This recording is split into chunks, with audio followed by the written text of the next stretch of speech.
Because kids just don't pass off for no reason. Exactly. And if you don't know, fine and fair, but you should be calling an ambulance because it could be something serious. Right. Right? Now, thank God I wound up taking her, and it ultimately wound up being nothing, but we didn't know that, you know what I mean, at the time. Right. So I'm like, okay, so why you didn't call 911? And immediately her whole, she started to kind of get on her heels, like, as though. Yeah.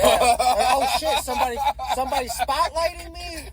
Somebody spotlighting me for not doing my job. Oh my god! Like, what are we doing here? I'm like, okay. So I'm like, all right. Then I figured, okay, let's start to address some of these challenges that this messed up reality is presenting. Right? I taught you for these amount of years.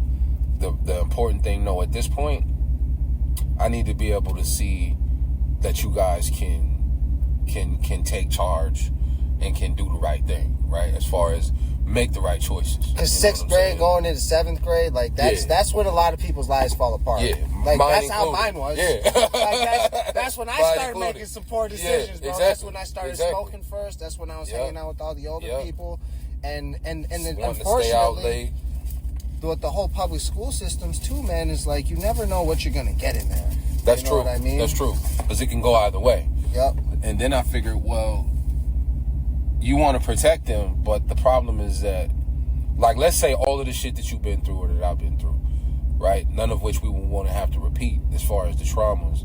Yep. But at the same time, those traumas have helped to make us who we are.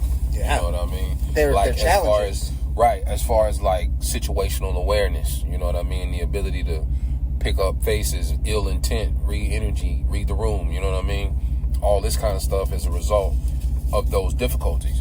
So I'm like, well, if I protect you too much, you won't be able to move, you know what I mean? Like your whole world You'll be too comfortable. Yeah, or you'll be too like naive as to the evils of the world we live. Yeah. So then I'm like, all right, well, at this point, I think it's better to just put you out here and we're going to have to navigate these waters together. You're going to have to start to swim. You got to make some decisions. And within that, you are going to make mistakes, right? But there has to be an acceptable, like, threshold, right? Like, you can't be out here if you got a daughter. To me, having a train ran on you in the bathroom is not an acceptable mistake.